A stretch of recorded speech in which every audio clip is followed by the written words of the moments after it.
తిరుమలకి నడకదారిలో వెళ్ళేప్పుడు మధ్యలో ఓ భారీ హనుమంతుడి విగ్రహం మనకి కనిపిస్తుంది.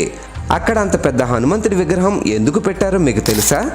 1979 కాలంలో తిరుమలకు వెళ్లే నడకదారిలో 7వ మైలురాయి దగ్గర దట్టమైన అడవి ఉండేది. ఆ ప్రదేశంలో వీధి దీపాలు తక్కువగా ఉండడం వల్ల కొందరు ఓ స్త్రీని దారుణంగా హత్య చేసి అక్కడ పడేశారు. ఈ సంఘటనతో భక్తులు అటువైపు వెళ్లాలంటేనే భయపడేవారు. దాంతో తిరుమలకి నడిచి వెళ్లే భక్తుల సంఖ్య రోజురోజుకి తగ్గిపోతూ వచ్చింది.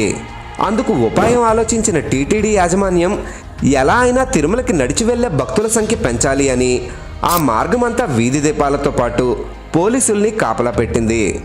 అయినా కానీ ఆ ప్రదేశాన్ని దాటడానికి భయపడిన భక్తులు ఘాట్ రోడ్లో బస్సులోనే వెళ్ళేవారు. దాంతో అప్పటి టీటీడీ ఈవో పీవీఆర్కే ప్రసాద్ భక్తుల్లో ధైర్యం నింపడం కోసం ఆకాశాన్ని తాకుతుందా అనిపించే అంత భారీ హనుమంతుడి విగ్రహాన్ని 7వ మైలురాయి దగ్గర ఏర్పాటు చేశారు. మీరు తిరుమలకు వెళ్ళినప్పుడు ఈ భారీ హనుమంతుడిని దర్శించుకుంటే కామెంట్ చేయండి.